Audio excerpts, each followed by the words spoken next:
everyone. My name's Kyle, and I'm an artist. I've only been working with these themes for maybe 3 or 4 years now, but I got started in early 2009 when I read a blog post from a friend, Dan Paluska, called Thoughts on Total Openness of Information. And he wrote, "What if all your private information was public? Just the information, not the control. This means your bank statements are public, but not the bank password for transferring funds. Is it possible that your information is better off in the hands of the general public than it is in the hands of our large, fallible institutions? If everyone has your information, does that make it less prone to theft? Do enough people care to make it repair itself the way Wikipedia repairs itself? Does society function better if we actually know the truth about each other? If all the bad people have your info, will you have your identity stolen? But if everyone already knows your info, how can it be stolen?" This really got me thinking. He's kind of a philosopher and an artist and an engineer, so he's tying a lot of different themes together. And I think he's not just like mindlessly accepting the possibility of a surveillance state. He's actually asking us to ask ourselves, are there any social benefits to openness that maybe we hadn't considered? Is there some way of owning this? So I decided to answer these questions for myself with a project called KeyTweeter that I started right after I read this post. For 1 year, I posted everything I typed directly to Twitter. Every 140th character I entered on my laptop was instantly posted as a tweet, and this included emails to friends, Skype conversations with my parents, my entire master's thesis, waking up and going to bed with my girlfriend, everything. And it did not include any passwords or credit card numbers or social security numbers. And that's because I started to realize there was this difference between information in a sort of general sense and control information or control of information. That one of these things is kind of about who you are or who you've been, and the other thing is more about who you're becoming or who you might become or having control over your identity. And I wasn't so interested at this point yet in letting people become me. Yeah, so one of the things I learned from this project is that, I don't know, there's normally this freedom that's associated with anonymity. Like, if you're more anonymous, then you have more freedom. But I found a different freedom from this project, which was the freedom of kind of being honest with people.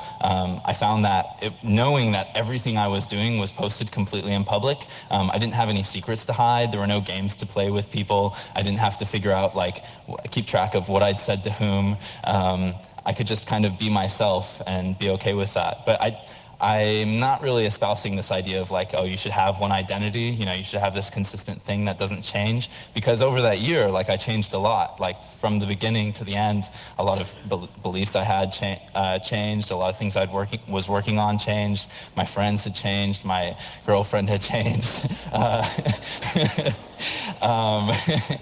And, so I guess what I'm saying more is like, maybe there's a different kind of freedom and openness that's than the freedom that we associate with anonymity. Maybe there's a place both for anonymity and for openness.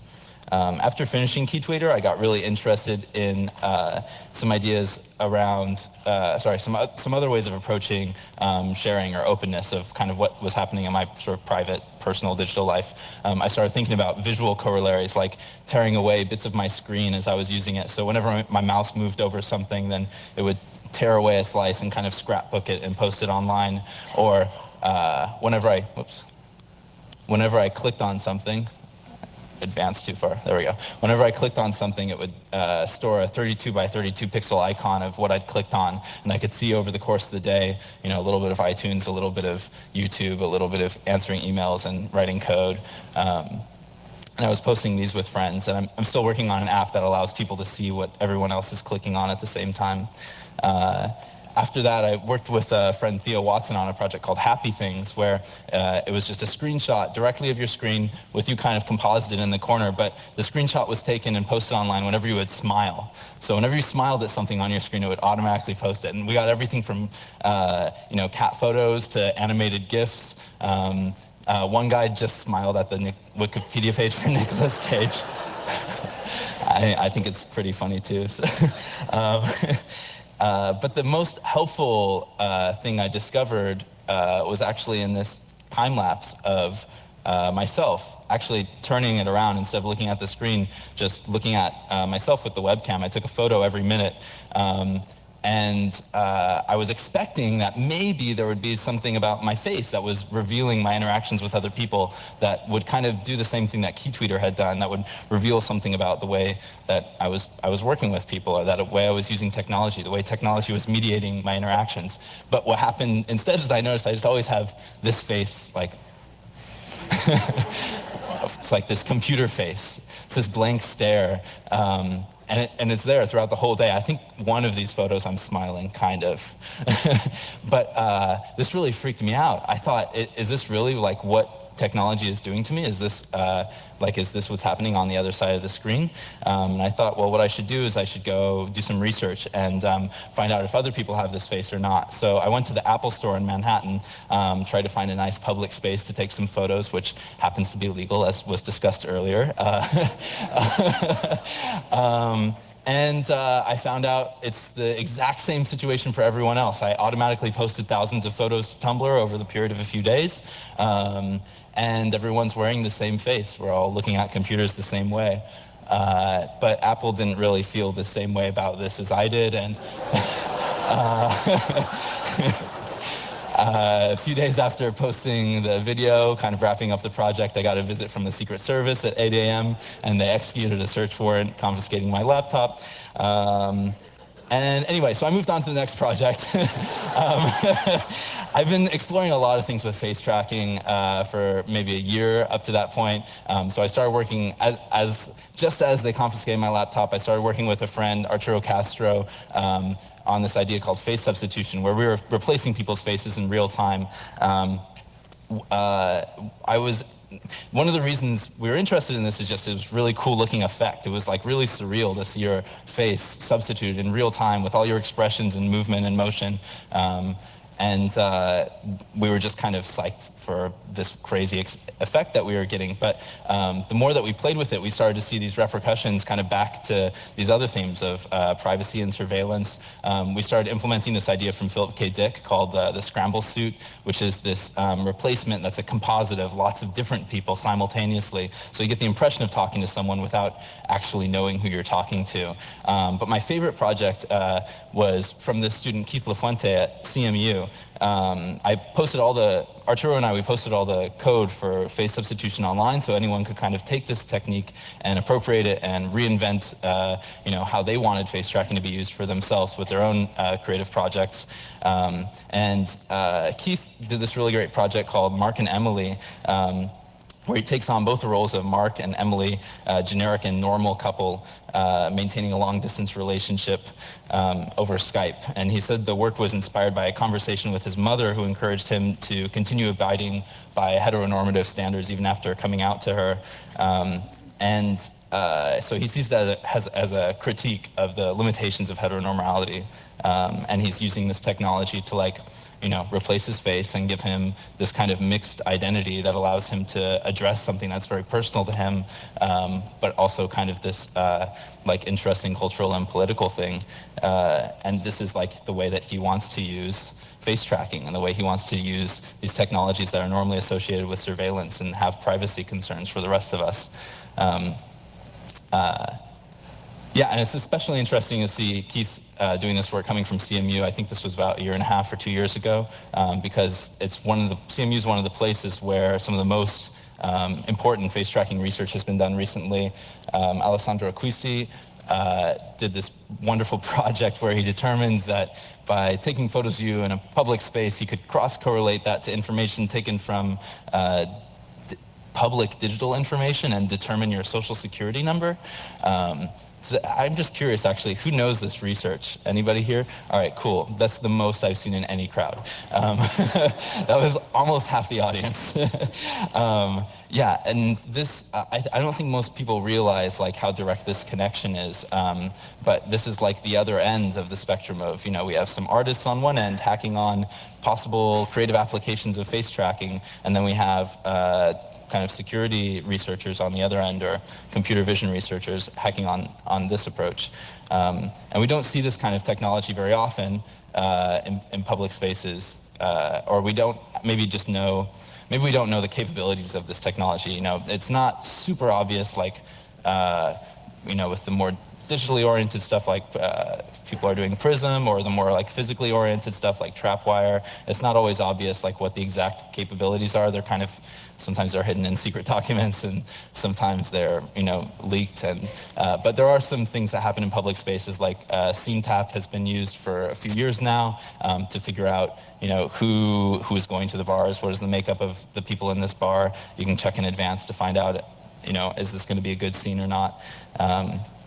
I don't know, like, I think we need artists to kind of engage with these technologies and figure out, not just the security researchers, but also we need some artists to engage with these technologies and figure out how to respond to them. Maybe the right way is, like, you know, thinking about your identity as a queer person related to these technologies, or maybe it's thinking about like just wanting to avoid this technology. Like maybe we should all just start walking around with our head tilted at 15 degrees. This is an artist, Aaron Barthel, that I work with, demonstrating a very simple hack.